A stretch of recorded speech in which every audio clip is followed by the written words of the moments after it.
22వ అధ్యాయం ఆదికాండం 22వ అధ్యాయం మొదటి నుండి కొన్ని వచనాలు చదువుదాం. ఆ సంగతులు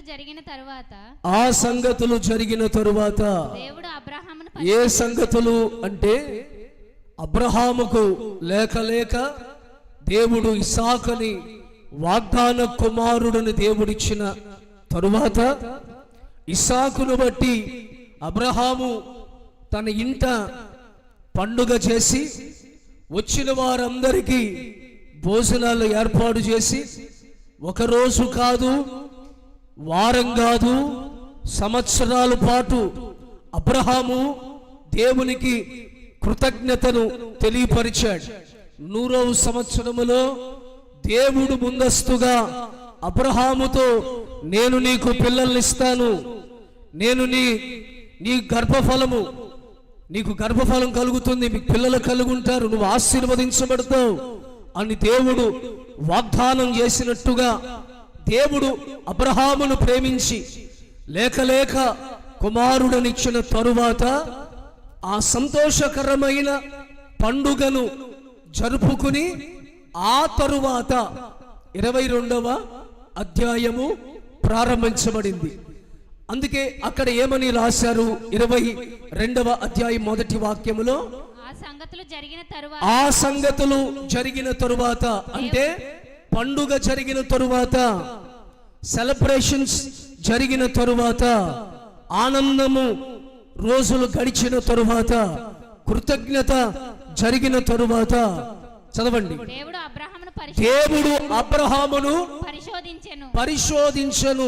కొన్ని సందర్భాలలో ఒక సంతోషకరమైన సందర్భం మన ఇంటిలో, మన కుటుంబములో, మనలో జరిగినప్పుడు ఆ తరువాత కొన్ని సందర్భాలలో మనము దేవుని ద్వారా పరిశీలించబడతాము అనేది వాక్య ఆధార ప్రకారంగా అర్థం చేసుకోవాలి.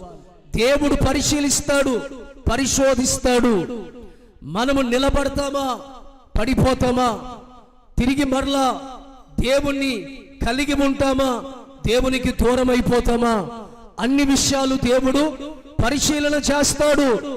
సంతోషమందు కృతజ్ఞత కలిగి ఉన్నట్టుగా దుఃఖములో పరిశీలించబడినప్పుడు మనం ఎలా ఉంటాము అనేది కూడా మనం జాగ్రత్త పడాలి. అబ్రహామునికి దేవుడు కుమారుడు ఇచ్చిన తర్వాత కృతజ్ఞత కలిగి దేవుని స్తుతించాడు. ఆ తరువాత దేవుడు అబ్రహామును పరిశీలన చేశాడు. ఎట్లా పరిశీలన చేశాడు చూడండి. ఎట్లనగా ఆయన అబ్రహామా అని పిలవగా అతడు చిత్తము ప్రభువా అనెను.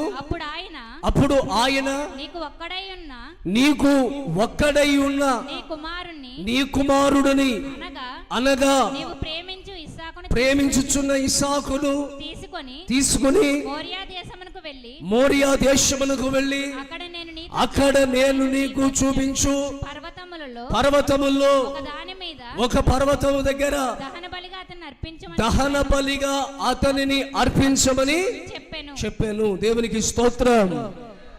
అబ్రహాము సంతోషపడుతూ ఆనందపడుతూ సంతోషంగా ఉన్నటువంటి దినాలలో దేవుని వాక్కు అబ్రహాముకు ప్రత్యక్షమైంది. అబ్రహామా అబ్రహామా అని దేవుడు పిలిచి తాను ప్రేమించుచున్న ఒక్కగాన ఏకైక కుమారుడను దేవుడు తీసుకుని వచ్చి మోరియా పర్వతము దగ్గర ఒక పర్వతము దగ్గర అతన్ని బలి అర్పణగా అర్పించమని దేవుడు అబ్రహాముని పరిశోధించాడు. దేవునికి స్తోత్రం. దేవుడు మనల్ని కొన్ని సందర్భాలలో మన ఆత్మీయ జీవితాన్ని పరిశోధిస్తాడు. విశ్వాసముగా ఉన్నావా, యథార్థంగా ఉన్నావా, పరిశుద్ధంగా ఉన్నావా, నమ్మకత్వంగా ఉన్నావా, ప్రార్థన చేస్తున్నావా, ఓపిక ఉంటున్నావా, సహనంగా ఉంటున్నావా, సాత్వికంగా ఉంటున్నావా, గొడవలు పడుతున్నావా, మాట దాటుతున్నావా, మనసు మారిపోతుందా, ఆలోచనలు మారిపోతున్నాయా, సహనం తగ్గిపోతుందా, ఓపిక తగ్గిపోతుందా, విశ్వాసం తగ్గిపోతుందా, ప్రార్థన మానేస్తున్నావా, అన్నిటినీ దేవుడు మనల్ని పరిశోధిస్తాడు. కాబట్టి ప్రతి విశ్వాసి, ప్రతి సేవకుడు కూడా దేవుడు మనల్ని పరిశోధించేటప్పుడు మరింతగా విశ్వాసము కలిగి, మరింతగా ప్రార్థన కలిగి, మరింతగా పటిష్టమైనటువంటి ఆత్మీయత కలిగి మనమందరము ముందుకు కొనసాగుదుముగాక. కొన్ని శ్రమలు అనుమతించబడతాయి, కొన్ని బాధలు అనుమతించబడతాయి, కొన్ని శోధనలు అనుమతించబడతాయి. భర్తలో కావచ్చు, భార్యలో కావచ్చు, పిల్లల్లో కావచ్చు, ఆర్థికంగా కావచ్చు, ఆరోగ్యంగా కావచ్చు, సమాధాన స్థితిలో కావచ్చు, ఐక్యత స్థితిలో కావచ్చు, లాభం విషయంలో కావచ్చు, ఆరోగ్య విషయంలో కావచ్చు. దేవుడు కొన్నిసార్లు మనల్ని పరిశోధిస్తాడు. స్తోత్రం. చేసిన దానిని అనుభవించేది, చేసిన దానికి అనుభవించేది శిక్ష, చెయ్యని దానికి అనుభవించేది పరీక్ష. మనము ఏ తప్పు చేయకుండా శ్రమ అనుభవిస్తున్నాం, బాధలు అనుభవిస్తున్నాం, సమస్యలు వచ్చాయి. అప్పుడు నువ్వు గుర్తుపట్టాల్సింది ఏంటంటే దేవుడు నిన్ను పరిశోధిస్తున్నాడు. పరీక్షా కాలములో దేవుడు నిన్ను నుంచోబెట్టాడు. ఆ పరీక్షలో నువ్వు గెలవాలి, ఆ పరీక్షలో నువ్వు జయించాలి, ఆ పరీక్షలో నువ్వు విజయం సాధించాలి. దానికి తగ్గట్టుగా మనం ముందస్తుగానే మనల్ని మనం సిద్ధపరుచుకుని మనస్సు కలిగి మనం ముందుకు వెళ్దుము గాక. యోబుని దేవుడు పరిశీలన చేశాడు, యోసేపుని దేవుడు పరిశీలన చేశాడు, దానియేలు దేవుడు పరిశీలన చేశాడు. ఇలా బైబిల్ గ్రంథస్థము చేయబడినటువంటి అనేక మంది పరిశుద్ధులు వారు పరిశోధించబడ్డారు, పరిశీలించబడ్డారు. ఈ రెండిటిలో నిలబడిన వారిని దేవుడు ఉన్నతంగా ఆశీర్వదించారు, ఉన్నతంగా దేవుడు వారిని దీవించారు, ఉన్నతంగా దేవుడు వారిని హెచ్చించారు. అలాంటి ఆశీర్వాదము మన సంఘముకి కలుగునుగాక. అలాగున మీ కుటుంబాలు దీవించబడునుగాక. భయపడద్దు, దిగులు పడద్దు. దేవుడు విడిచిపెట్టాడా, దేవుడు మర్చిపోయాడా, దేవుడు నా చేయి విడిచిపెట్టాడా, దేవుడు నన్ను మర్చిపోయాడా, నా కుటుంబాన్ని దేవుడు విడిచిపెట్టాడా అని దిగులు పడి ఒంటరిగా ఉండిపోయానని ఆందోళన పడవలసిన అవసరం లేదు. నిన్ను దేవుడు పరిశీలన చేస్తున్నాడు, కానీ నిన్ను దేవుడు ఎన్నడూ కూడా చెయ్యి విడిచిపెట్టలేదు. ఆ రోజు అబ్రహామును దేవుడు పిలిచి పర్వతం దగ్గరికి తీసుకొచ్చి తన ఒక్కగానొక కుమారుని దేవుడు బలిమ్మని దేవుడు పలికాడు. మోరియా పర్వతం ఎక్కడ అబ్రహాముని దేవుడు తీసుకురమంటున్నాడంటే మోరియా దేశంలో మోరియా పర్వతం దగ్గరకు తీసుకురమంటున్నాడు. ఈ మోరియా పర్వతం దేనికి సాదృశ్యంగా బైబిల్లో రాయబడిందంటే ఇది దేవుడు దర్శించే స్థలము, దేవుడు దర్శనమును కనబరిచిన స్థలము. స్తోత్రం. ఆ పర్వతం మీదే దావీదు బలిపీఠం కట్టాడు. అదే మోరియా పర్వతం మీద దావీదు బలిపీఠం కట్టాడు. అదే మోరియా పర్వతం మీద సొలొమోను మందిరాన్ని కట్టాడు. మందిరం కట్టబడిన స్థలం, బలిపీఠము కట్టబడిన స్థలం. అబ్రహాము కూడా బలిపీఠాన్ని కట్టాడు.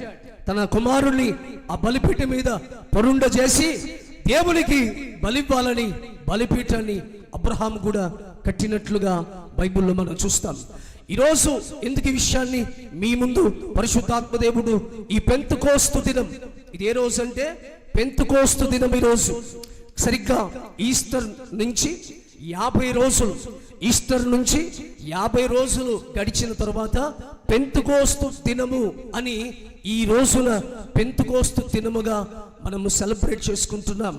మేడగది మీద 120 మంది ఏక మనస్సుతో దేవుని స్తుతించగా ఆనాడు పరిశుద్ధాత్మ దేవుడు వారి మీద బలముగా దిగి వచ్చినట్లుగా ఈ పెంతెకోస్తు దినము రోజు ఎంతమంది అయితే ఆత్మదేవుని అంగీకరిస్తారో, పరిశుద్ధాత్మ దేవుని స్వాగతిస్తారో, వారందరి మీద పరిశుద్ధాత్మ దేవుడు బలముగా దిగి వచ్చునుగాక. ఆత్మదేవుడు మిమ్మల్ని నడిపించునుగాక. ఆత్మ లేనివాడు నావాడు కాదు. మనుషులని నన్ను దూషించిన క్షమాపణ ఉంది, కానీ ఆత్మను దూషించిన వానికి క్షమాపణ లేదు. అడుగు వాని మీద తన ఆత్మను కుమ్మరిస్తాను. అంత్య దినముల యందు సర్వ శరీరుల మీద యెహోవా తన ఆత్మను కుమ్మరిస్తున్నాడు. ఇవన్నీ కూడా మన సంఘములో నెరవేరునుగాక, నెరవేరునుగాక. మీ మీద వాక్యము నెరవేరునుగాక, ప్రవచనాలు నెరవేరునుగాక, పరిశుద్ధాత్మ ద్వారా మీరు నడిపించబడుదురుగాక. ఎందరూ దేవుని ఆత్మ ద్వారా నడిపించబడతారు వారందరూ దేవుని కుమారులగుతారని దేవుని వాక్యము సెలవిస్తుంది. స్తోత్రం. ఈ పెంతెకోస్తు దినం ఒక కొండ మీద అబ్రహాము వెళ్ళి బలి అర్పించినప్పుడు ఆ కొండ మీద దేవుని దర్శనము కలిగినట్లుగా, దేవుడు అబ్రహాముని దర్శించినట్లుగా ఈ యొక్క ఆరాధనలో దేవుని సన్నిధికి వచ్చిన మీరందరూ ఒక పర్వతం మీదకు మీ ఆత్మీయ జీవితము ఎక్కునట్లుగా మీరు తీర్మానము తీసుకుందరుగాక. దావీదంటాడు కదా, 61వ కీర్తన 2వ చరణాన్ని చూడండి. 61వ కీర్తన 2వ చరణం. నా ప్రాణము తల్లడిల్లగా భూదిగంతముల నుండి నేను మొరపెట్టుచున్నాను. నేను ఎక్కలేనంత ఎత్తైన కొండపైకి చదవండి నన్ను ఎక్కించుము. నీవు నాకు ఆశ్రయముగా నుంటివి, శత్రువుల ఎదుట బలమైన కోటగా నుంటివి. దావీదంటాడు, నేను ఎక్కలేనంత ఎత్తైన కొండ మీదికి నన్ను ఎక్కించు. ఏమన్నాడు దావీదు? మాట్లాడాలి. హలో. ఎక్కలేనంత ఎత్తైన కొండ మీదికి నన్ను ఎక్కించు. మీరేమడుగుతారు? దావీదు అడిగిన విషయం ఇది. మీరేమడుగుతారు తెలుసా? పిప్పర్లో మా అంత బిల్డింగ్, ఎత్తైన ఇల్లు ఇంకొకటి ఉండకూడదు. మా ఊర్లో నాకున్నన్ని పొలాలు ఎవరికి ఉండకూడదు. యేసయ్యా, మా ఊర్లో మాకున్నంత డబ్బు ఇంకెవరికి ఉండకూడదు. దావీదంటాడు, దేవా, ఎక్కలేనంత ఎత్తైన కొండ మీదకి నన్ను ఎక్కించయ్యా. స్తోత్రం. అది ఏ కొండ? అది ఏ కొండ అంటే దేవుడు దర్శించే కొండ. స్తోత్రం. దేవుడు దిగవచ్చే స్థలం, దేవుని వాక్కు దిగవచ్చే స్థలం, దేవుని స్వరము వినిపించబడే స్థలం, దేవుని ప్రత్యక్షత కనబరచబడే స్థలం. ఈరోజు మనము కూడా ఆ కొండ మీదకి ఎక్కుదుముగాక. దర్శనం అనే కొండ. ఏ కొండ? దేవుడు దర్శించాడు, అబ్రహామును దర్శించాడు. అబ్రహామా అని దేవుడు పిలిచాడు. మీరు కూడా దేవుని స్వరము వినుదురుగాక. మీరు చెవులారా మనసారా దేవుని స్వరము మీరు వినుదురుగాక. మీకు ఆసక్తి లేదు. బ్యాంకులో లోన్లో మీ పేరు వినపడాలి, డాక్రాలో మీ పేరు వినపడాలి. లోన్లు రద్దు చేసేస్తారే, దానిలో మీ పేరు వినపడాలి. స్తోత్రం. ఆత్మ సంబంధంగా దైవికమైనటువంటి ఎదుగుదల కోరుకోండి. కావాలని వాంఛ కలిగి ఉండండి. స్తోత్రం. గట్టిగా చెప్పండి. దర్శనం ఏ విధంగా దేవుడు దర్శిస్తాడు? అబ్రహాముని ఎలా దర్శించాడు? ఇప్పుడు మనల్ని దేవుడు ఎలా దర్శిస్తాడు? అదే ఆదికాండము 15వ అధ్యాయము 1వ వచనం నుండి చదవండి. ఇది జరిగిన తరువాత యెహోవా వాక్కు అబ్రహామునకు దర్శనమందు వచ్చి, ఆ మాట ఒకసారి చూడండి. దర్శనమందు దేవుని వాక్కు వచ్చి. దేవుడు ఎలా దర్శిస్తాడంటే వాక్కు ద్వారా దేవుడు మనల్ని దర్శిస్తాడు. ఆయన వాక్యము, ఆయన వాక్కై ఉన్నాడు, ఆయన వాక్యమై ఉన్నాడు, ఆయన మాట అయి ఉన్నాడు. దాని ద్వారా దేవుడు మనల్ని దర్శించునుగాక. స్తోత్రం. దర్శిస్తాడంటే మీరేమనుకుంటారంటే డైరెక్ట్గా యేసయ్య కనబడతాడా? యేసయ్య వచ్చి ఇదిగో నేను ఇలా ఉంటానని ఆయన తన రూపాన్ని చూపిస్తాడా? కాదు. ఆయన అబ్రహామునకు దర్శనమందు వాక్కులో ప్రత్యక్షమయ్యాడు. స్తోత్రం. దేవుడు కూడా మనం ఆరాధన చేస్తున్న యేసయ్య మాట్లాడే దేవుడు. ఇక్కడ కూర్చుని మాటలు వింటున్న మీలో ఎంతమంది అయితే దేవుడు నాతో మాట్లాడాలని ఆశ కలిగి ఉంటారో వారికి దేవుడు దర్శనమందు తన వాక్కుని దేవుడు వారికి బయలుపరుస్తాడు. మీలో ఎంతమంది దేవుని వాక్యము మీకు కలలో దర్శనములో కనబడింది? ఎంతమంది ఉన్నారు ఇక్కడ? చేతులు చూపించండి. దేవుని వాక్యం కొన్ని చేతులు లేచినాయి. కొంతమంది మాత్రం మాకేమీ తెలియదు పాస్టర్ గారండి, మేము గుడ్డెత్తి సేలో పడినట్టు మా భక్తి. చర్చికి వెళ్తాం వస్తాం, బైబిల్ పట్టుకుంటాం, వెళ్తాం వస్తాం. మాకు దర్శనం లేదు, ప్రార్థన లేదు, ప్రత్యక్షత లేదు, పిలుపు లేదు, ఏర్పాటు లేదు. స్తోత్రం. మీలో నచ్చేది ఏంటంటే మిమ్మల్ని తిట్టినా నవ్వుతూ ఉంటారు మీరు. స్తోత్రం. ఆ దున్నపోతు మీద వాన పడింది అనుకోండి, ఆ దున్నపోతు దానికి ఏదైనా కలుగుద్దా? అమ్మో వర్షం పడుతుంది, పాకలోకి వెళ్ళిపోదాము అనుకుంటుందా? అలాగే వర్షం పడుతున్నా సరే గడ్డి మేసుకుంటూ నేను దున్నపోతున్నాను మనిషిని అయితే కదా, నేను చెప్పిన మాటలు వినటానికి మనిషి అంటే వింటాడు. కొంతమంది మనుషులు కూడా దున్నపోతులు అయ్యారు కాబట్టి నేను దున్నపోతును కాబట్టి నేను వర్షం పడితే ఏమైంది అని అలాగే ఉంటుంది. స్తోత్రం. చేతులు చెప్పండి చేతులెత్తి. నాకు మాత్రం మీరు మనుషుల్లాగే కనబడుతున్నారు. జాగ్రత్తగా వినండి. దేవుడు వాక్యము ద్వారా మనకి దర్శనములు మనకి ప్రత్యక్షమవుతాడు. తన ప్రజలకి దూరంగా ఉండేవాడు కాడు, తన ప్రజలకి సమీపాన ఉండేవాడు. లూకా సువార్త 1వ అధ్యాయం 68వ వాక్యం చూడండి ఒకసారి. లూకా సువార్త 1వ అధ్యాయం 68. ప్రభువైన ఇశ్రాయేలీల దేవుడు స్తుతింపబడును గాక. ఆయన తన ప్రజలకు దర్శనమిచ్చి వారికి విమోచన కలిగించిన. గట్టిగా చప్పట్లు కొట్టాలి, గట్టి కొట్టాలి చప్పట్లు.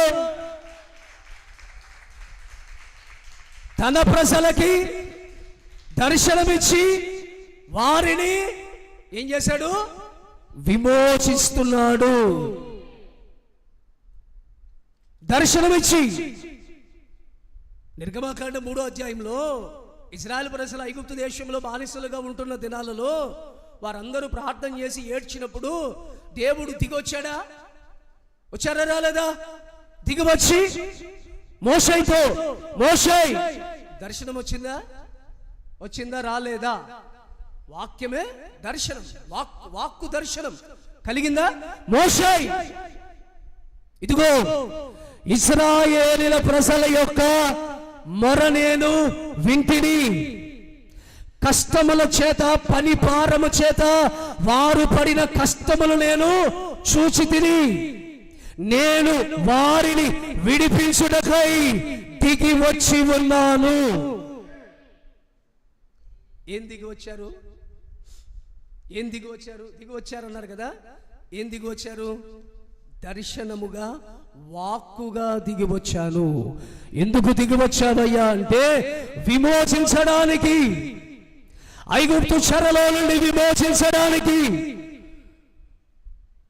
శత్రువుల చెరలో, శత్రువుల బానిసత్వంలో బందీలైన వారిని విమోచించడానికి నేను దర్శనములో దిగి వచ్చి ఉన్నాను. ఈరోజు కూడా ఈ సంఘములో, ఈ పెంతెకోస్తు దినమున దేవుడు ఆయన వాక్కు మన మధ్యలోనికి దిగి వచ్చింది. ఎందుకు దిగి వచ్చిందంటే ఇంకా లోకమనే పాపములో బందీయులైన వారందరినీ ఆ వాక్కు విమోచించునుగాక, పాపము నుండి విమోచించునుగాక, లోకాచారాల నుండి విమోచించునుగాక, వ్యసనములో నుండి విమోచించునుగాక, బలహీనతల నుండి విమోచించునుగాక, రోగాల నుండి విమోచించునుగాక, దురాత్మ శక్తుల నుండి విమోచించునుగాక. వేటి చేత కట్టబడ్డారు, వేటి చేత బంధించబడ్డారు, వేటి చేత కదలలేక ఉండిపోయారు, ఇక మీదట పరిశుద్ధాత్మ దేవుడు మీ అందరికీ స్వాతంత్రతను కలగ చెయ్యునుగాక. ఆత్మదేవుడు మీకు స్వేచ్ఛను కలగ చెయ్యునుగాక. స్వేచ్ఛగా మీరు ఆత్మీయతలో ఎదుగుదురుగాక. స్వేచ్ఛలో మీరు దర్శనములు చూచుదురుగాక, ప్రవచనాలు ప్రవచించుదురుగాక, భాషలు మాట్లాడుదురుగాక, కలలు కందురుగాక, ఆత్మలో ప్రవచించుదురుగాక.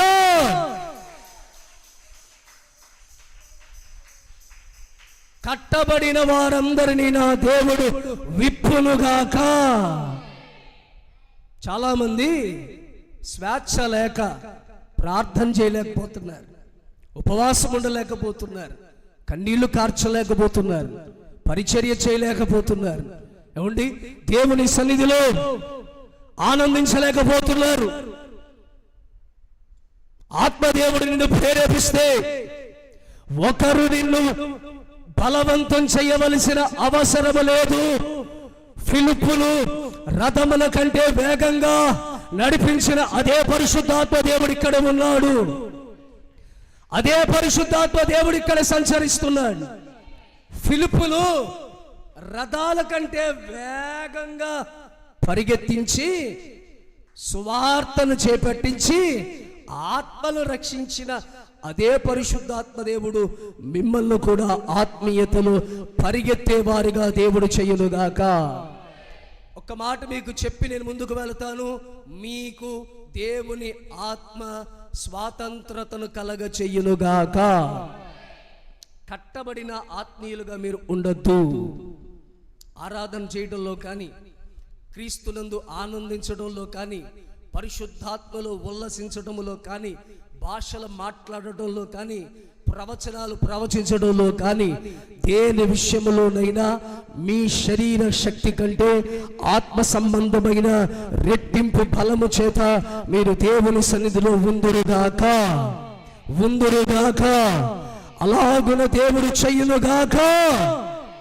మన శరీరము అలసిపోయినా, శరీరము సోలిపోయిన, శరీరము సొమ్మసిల్లిపోయిన ఆత్మ సంబంధంగా మనము ఉజ్జీవంగా ఉండాలి.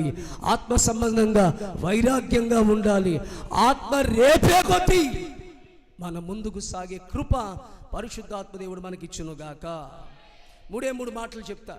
ఒకటి, దర్శనం వచ్చినప్పుడు విమోచించబడ్డారు, అది వేరే సంగతి. అయితే ఇక్కడ అబ్రహాముకి ఏం జరిగిందంటే, అబ్రహాముతో దేవుడు మాట్లాడుతూ దర్శనమందు వాక్కు ప్రత్యక్షమై, అబ్రహామా భయపడకుము, భయపడకుము. దేవుడు మనతో మాట్లాడే మొట్టమొదటి మాట ఏంటో తెలుసా? భయపడకు. చెప్పండి మీరు నోటితో గట్టిగా చెప్పండి. దేవుడు ఏం చెప్తాడు మనందరితో? నిన్ను ఆశీర్వదిస్తాను, నిన్ను దీవిస్తాను, నేను బలపరుస్తాను, నేను స్వస్థపరుస్తాను, ఇవన్నీ చెప్పేదానికంటే ముందు దేవుడు మనకి ప్రత్యక్షమయ్యారంటే ఆయన నోట నుండి విడుదలయ్యే మొట్టమొదటి మాట ఏంటంటే భయపడకు. ఎందుకంటే భయాన్ని తొలగించగలిగిన దేవుడు ఒక్కడే. భయాన్ని విడిపించగలిగిన వాడు దేవుడు ఒక్కడే. భయం అనే గుప్పెట్టులో నుండి మనల్ని బయటికి తీసుకురాగలిగినది దేవుడు ఒక్కడే. స్తోత్రం. అబ్రహాము భయపడుతున్నాడు పిల్లలు లేరని. భయపడుతున్నాడు. దేవుడు అంటున్నాడు, అబ్రహామా భయపడకుము, నేనే నీకు కేడము. స్తోత్రం. నీ బహుమానము అత్యధికమవుతుంది. స్తోత్రం. దేవుడు ధైర్యపరిచాడు అబ్రహాముని. అదే మనం బైబిల్లో గమనిస్తే ఇసాకును దేవుడు భయపడకండి, ఇసాకును దేవుడు ధైర్యపరిచినట్లు చూస్తాం. లేఖనాల్లో పరిశీలన చేసుకుంటూ వెళితే ఆదికాండములో 46వ అధ్యాయం 2వ వాక్యం చూస్తే అక్కడ యాకోబుని కూడా దేవుడు భయపడకని యాకోబుతో కూడా దేవుడు చెప్తున్నాడు. దేవుని బిడ్డలారా, మొట్టమొదటిగా దేవుడు దర్శనమందు వాక్కుని ప్రత్యక్షపరుస్తాడు. ఎంతమందికి మీకు నేను మరలా అడుగుతా, నన్ను చూడండి, మీకు ఎప్పుడైనా నిద్రలో, కల్లో, ప్రార్థనలో బైబిల్ రెఫరెన్స్ ఏదైనా కనపడినాయా? వాక్యాలు కనిపించినాయా? సిగ్గుపడకుండా చేతి చూపించండి. అడిగాను, మళ్ళీ అడుగుతున్నా. బైబిల్ రెఫరెన్సెస్, వాక్యాలు కనపడినాయా? అదే దర్శనం. స్తోత్రం. అదే దర్శనం. దేవుడు రూపంలో కనిపించాడు. ఆయనకు రూపం లేదు కాబట్టి ఆయన రూపంలో కనిపించాడు. అసలు నిజానికి చెప్పాలంటే మీలో పిప్పర్లో కూడా చాలామంది నాకు ఒకసారి సాక్ష్యాలు చెప్పారు. ఏమన్నారంటే, పాస్టర్ గారండి, హాస్పిటల్లో పడిపోయి ఉన్నాను, ప్రార్థన చేసుకున్నాను, తెల్లని బట్టలు వేసుకుని మీరు వచ్చారండి. హాస్పిటల్కి మీరు వచ్చారు, తెల్లని బట్టలు వేసుకుని మీరు వచ్చారు. వచ్చి ఇంజెక్షన్ తీసుకున్నారండి. తీసుకుని నాకు మీరు ఇంజెక్షన్ చేశారు. చాలా అనారోగ్యంతో హాస్పిటల్లో పడిపోయి ఉన్నాను. మీరు ఎప్పుడైతే అట్లా వచ్చారో, ఆ ఇంజెక్షన్ చేశారో, వెంటనే నాకున్న రోగం తగ్గిపోయింది. నేను అదే రోజు, ద వెరీ సేమ్ డే, అదే రోజు హాస్పిటల్ నుంచి నన్ను డిశ్చార్జ్ చేశారు. అసలు ఎన్ని రోజులు పడుతుందో అనుకున్నాను. మళ్ళీ వాళ్ళు చెప్తారు, మీరు కాదండి పాస్టర్ గారు, మీ రూపంలో ఎవరు వచ్చారు? మీ రూపంలో దేవుడే వచ్చాడు అంటారు. దేవునికి స్తోత్రం. నేను అంటాను, ఓ మనిషి రూపంలో వస్తేనే మనం ఇంత ఆనందపడిపోతుంటే, అసలు దేవుడు తన స్వరూపంలో మనల్ని చేసుకున్నాడు కదా, మనమే ఆయన స్వరూపంలో చేయబడ్డాం కదా. ఆయన వాక్కుని దగ్గర వస్తే నువ్వు ఎంత సంతోషపడాలి. స్తోత్రం. గ్రహింపు లేక మీలో చాలా మందితో దేవుడు మాట్లాడాడు, కానీ మీకు గ్రహింపు లేక, మీరు వినలేక, ఆ రోజు ఆ చిన్న పిల్లోడికి అర్థం కాల. సమూయేల్ అని పిలిస్తే సేవకుడు పిలిచాడేమో అని సేవకుడి దగ్గరికి వెళ్ళాడు. ఏలిన వాడా చిత్తము అన్నాడు. నేను నిన్ను పిలవలేదన్నాడు ఏలి. మళ్ళా సమూయేల్, ఇది దేవుని వాక్కు దర్శనం. ఈ వాక్కు దర్శనము సమూయేలుకి తెలియలేదు. ఎప్పుడైతే తెలుసుకున్నాడో అక్కడే మోకరించి, చిత్తము నీ దాసుడు ఆలకించుచున్నాడు. స్తోత్రం. దేవుడు మీకు వాక్యము ద్వారా మాట్లాడతాడు. మీరు బాధల్లో ఉన్నప్పుడు, శ్రమల్లో ఉన్నప్పుడు, కష్టములో ఉన్నప్పుడు మీకు ఒక వాక్య రెఫరెన్స్ని దేవుడు చూపిస్తాడు. అది తీసి మీరు చదువుతూ ఉండగానే మీ హృదయానికి నెమ్మది కలుగుతుంది, మీ హృదయానికి ఆదరణ దొరుకుతుంది, మీ ప్రశ్నలకు సమాధానం దొరుకుతుంది. స్తోత్రం. రెండవదిగా సంఖ్యాకాండము 24వ అధ్యాయం. కొన్ని వచనాలు అక్కడ చదువుతారు. 24వ అధ్యాయం చదవండి. 24వ అధ్యాయం. ఇశ్రాయేలును దీవించుట యెహోవా దృష్టికి మంచిదని.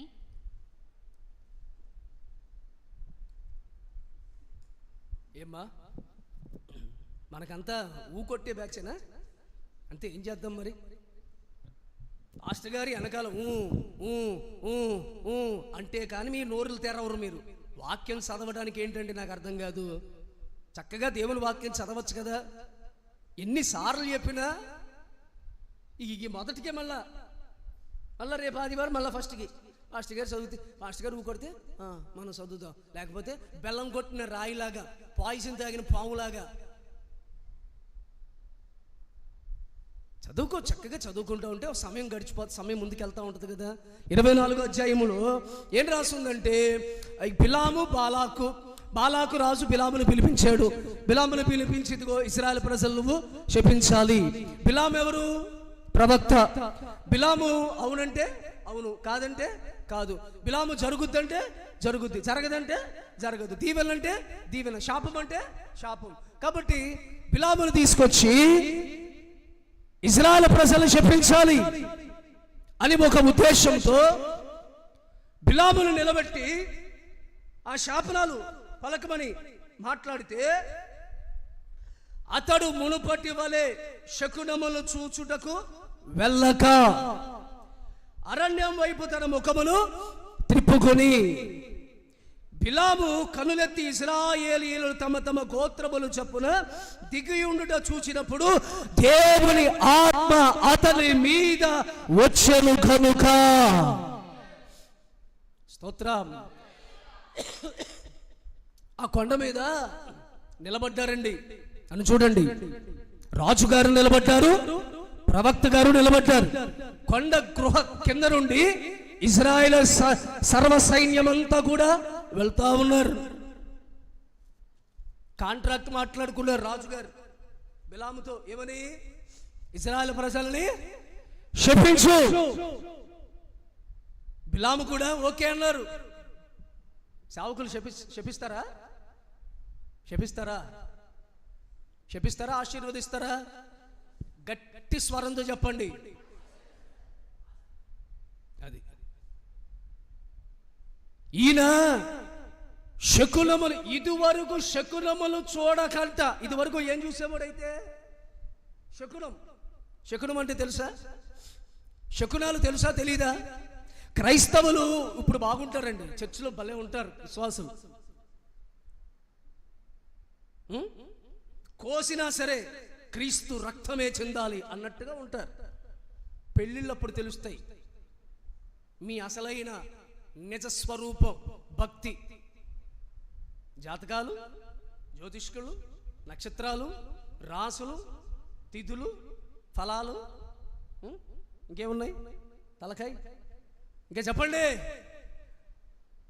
స్తోత్రం. గృహప్రవేశం అప్పుడు, శంకుస్థాపన చేసినప్పుడు, పుట్టినప్పుడు, చచ్చినప్పుడు, తాళి కట్టినప్పుడు, ఇంట్లో అడుగు పెట్టినప్పుడు అన్నీ చూసుకుంటారు. ఇక్కడ మాత్రం మాకేమీ తెలియదు మాస్టర్ గారు. మీరు ఏ రోజు పెడితే ఆ రోజే, మీరు ఏ రోజు వస్తే ఆ రోజే, మీరు ఎప్పుడు వస్తే అప్పుడే, మీరు ఎప్పుడు ప్రార్థన చేస్తే అప్పుడే అని ఇప్పుడు అంటారు. స్తోత్రం. నేను ముగిస్తా. బిలాము ఇది వరకు అక్కడ ఏం రాస్తుంది? మునపటి వలె శకునములు చూసుటకు వెళ్ళక. అంటే ఇది వరకు ఎక్కడికి వెళ్ళేవాడు బిలాము? శకునములు చూడటానికి వెళ్ళేవాడు, తిథులు చూడటానికి, టైం చూసుకోవడానికి. ఎన్నింటికి అయింది? ఎప్పుడు అయింది? ఎప్పుడు? కరెక్ట్గా 1:45 ఎన్ని గంటలకి? స్తోత్రం. సేవకులు కూడా ఈరోజు తిథులు చూస్తున్నారు. సేవకులు కూడా. ఇంక విశ్వాసులు మీరు అక్కడికి వెళ్ళాల్సిన పనిలే. మా కర్మ ఏంటంటే పెళ్ళిళ్ళు చూసే పేరయ్యలు పాస్టర్లే.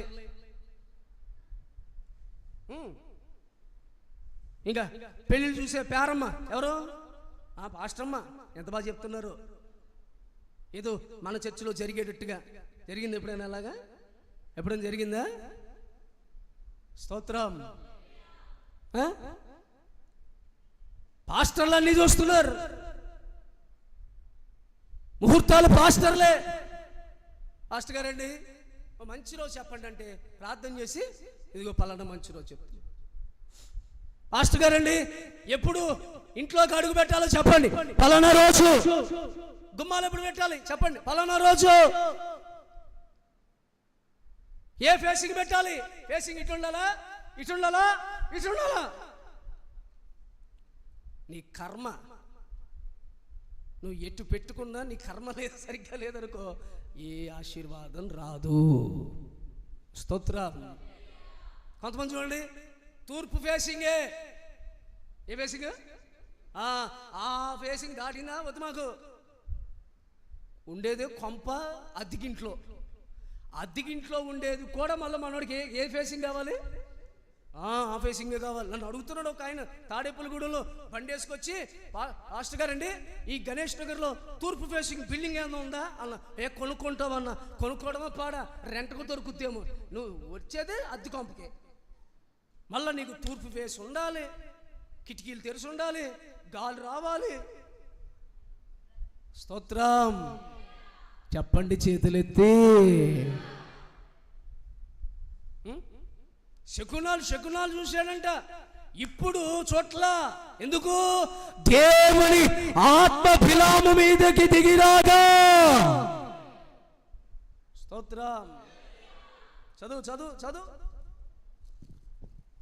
దేవుని ఆత్మ అతని మీదకి వచ్చాను గనుక అతడు ఉపమాన రీతిగా ఇట్లా నేను బేరు కుమారుడైన బిలాముకు వచ్చిన దేవోక్తి, కన్నులు తెరిచిన వానికి వచ్చిన దేవోక్తి, దేవవాక్కులను వినని వాని వార్త. అతడు పరవశుడై కన్నులు తెరిచిన వాడై సర్వశక్తుని దర్శనము పొందెను. ఎవరు పొందారు? బిలాము. అప్పుడు దాకా దర్శనం లేదు. వినండి, నన్ను చూడండి. ఒకటి, దర్శనము సంఘానికి ఉంటే ఆ సంఘములో దేవుని వాక్కు బయలుపరచబడుతుంది. వాక్యము ద్వారా దేవుడు దర్శిస్తాడు. ఇక్కడున్న మీ అందరినీ వాక్యము ద్వారా దర్శించునుగాక, వాక్కు మిమ్మల్ని దర్శించునుగాక.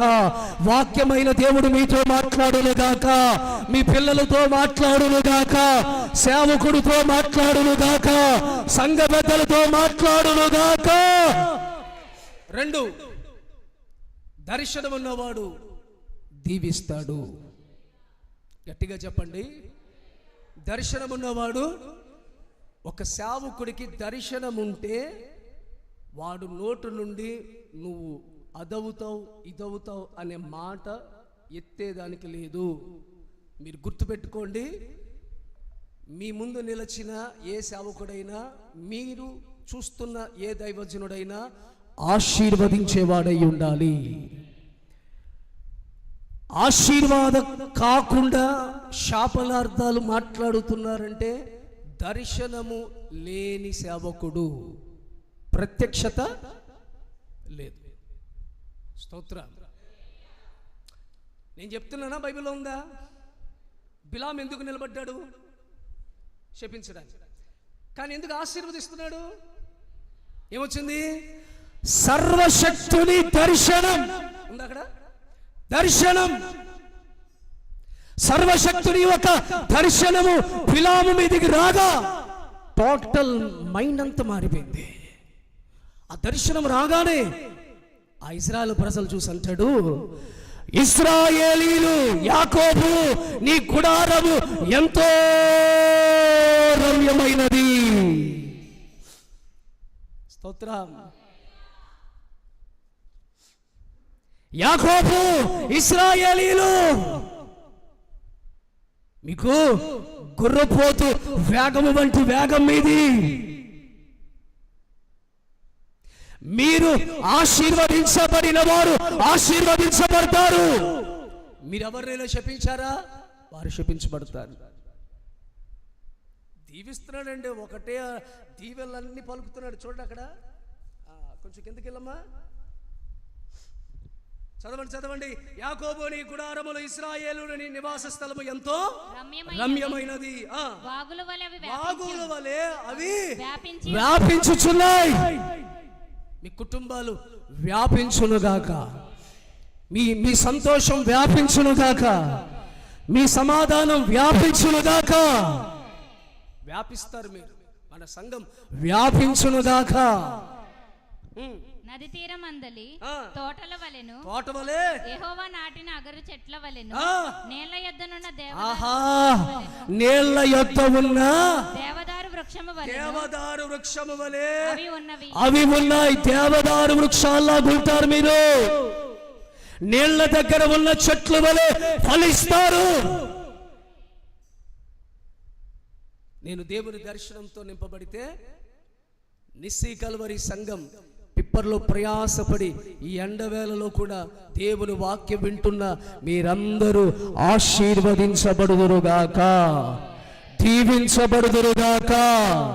మీ పిల్లలు దీవించబడుదురుగాక, మీ పిల్లల పిల్లలు దీవించబడుదురుగాక, మీ ఆస్తి దీవించబడునుగాక, మీ ఆరోగ్యము దీవించబడునుగాక, మీరు ఆస్తిని సంపాదించుకుందురుగాక, మీరు స్వస్థపరచబడుదురుగాక, మీరు అభివృద్ధి పరచబడుదురుగాక.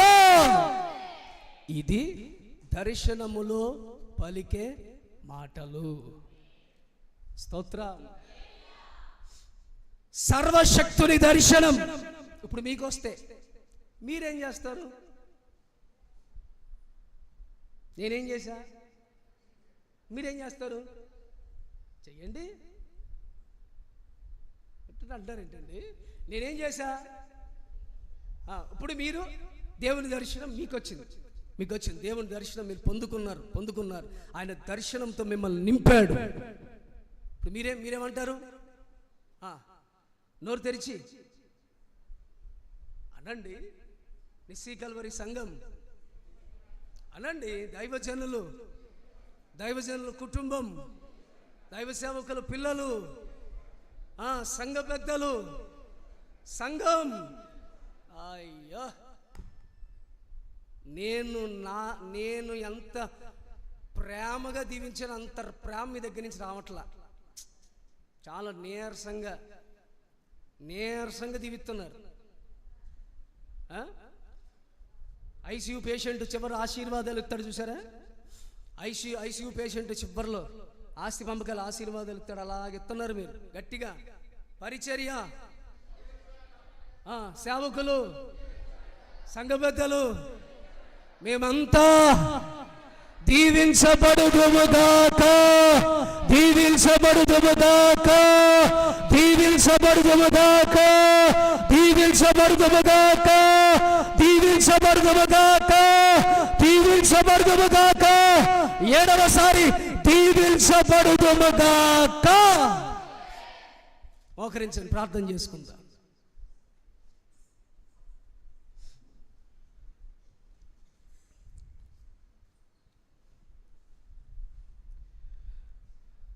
దర్శనము వాక్కు మనకి ప్రత్యక్షమవుతుంది. ఆ వాక్కు అబ్రహాముని ధైర్యపరిచింది, ఇస్సాకుని ధైర్యపరిచింది. పౌలు గారు సేవ చేస్తున్న దినాల్లో యూదావారు పౌలు గారు సేవకు వ్యతిరేకంగా మాట్లాడుతున్నప్పుడు దేవుడు పౌలు గారిని దర్శించారు. పౌలా, భయపడకు, నేను నిన్ను నడిపిస్తాను, నేను నీకు తోడై ఉన్నా.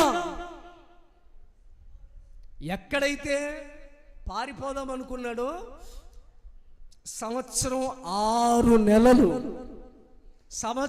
6 నెలలు అక్కడే ఉండి సేవ చేశాడు పౌలు గారు.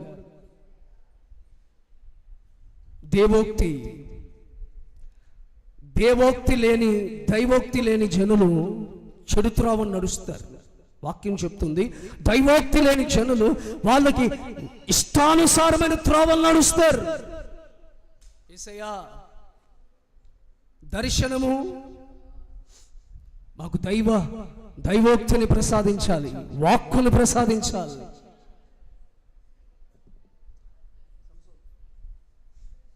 ప్రార్థన చేసుకుందాం. అందరూ అలా మోకాళ్ళ మీదకి వచ్చిన వాళ్ళ చేతులెత్తి కళ్ళు మూసుకొని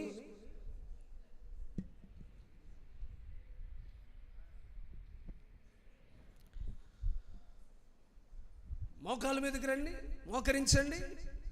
అలా కళ్ళు మూసుకోండి. చిన్న ప్రార్థన చేసుకుందాం. సీతయ్య గారు ప్రార్థన చేస్తారా? రండి, ఇందాక ఆయన చేశారుగా. రండి.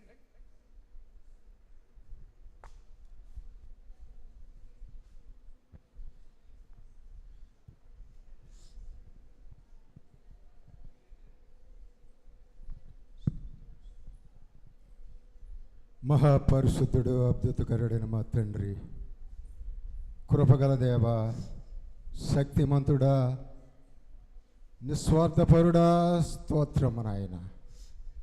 ఇదిగో నాయన 2026 సంవత్సరం నా ప్రభా, మే మాసము నా ప్రభా 24వ తారీఖు పెంతుకోస్తు దినమందు నా ప్రభా నాయన మేమందరము కూడి నాయన మీ సన్నిధిలో మిమ్మల్ని ఆరాధించే గొప్ప ధన్యతనిచ్చినందుకు మీకు వందనాలు తండ్రి. ఇదిగో నాయన ఈరోజు నా ప్రభా ప్రారంభం మొదలుకొని ముగింపు వరకు నా ప్రభా మీరే అధ్యక్షత వహించి నా ప్రభ నడిపించిన విధానాన్ని బట్టి మీకు వందనాలు చెల్లిస్తూ ఉన్నామయ్యా. స్తోత్రం ప్రభా. ఇగో యేసయ్యా నాయనా, మా ప్రార్థన ఆలకించేవాడా, మా విన్నపంలో ఆలకించేవాడా, మాకు తగిన సమయంలో జవాబులు దయచేయవాడా, మీకే స్తోత్రం ప్రభా.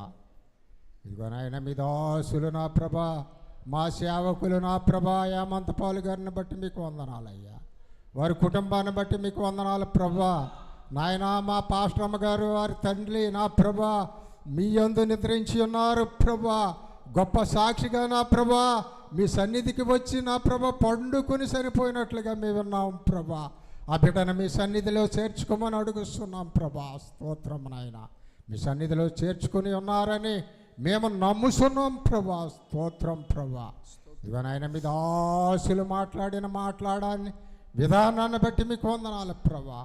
నాయన అలనాడు నా ప్రభా అబ్రహాముని పిలిచావు ప్రభా. నాయన ఆయనకి ఇచ్చిన ఏకైక బిడ్డ నా ప్రభా ఇసాకును బట్టి నా ప్రభ మీకు వందనాలు చెల్లిస్తూ ఉన్నాం. ఒక్క బిడ్డను నా ప్రభా ఎంతో ప్రేమతోను నా ప్రభా నాయన ఆధిక్యతతో నాయన ప్రేమిస్తున్న అబ్రహామును నా ప్రభా అబ్రహామా అబ్రహామా అని మారు పిలిచావు నాయన. నీవు ఏకైక కుమారుడు నా ప్రభ మోయాబు కొండ మీదకు తీసుకొచ్చి నాకు బలి అర్పణ ఇమ్మని అడిగావు ప్రభా.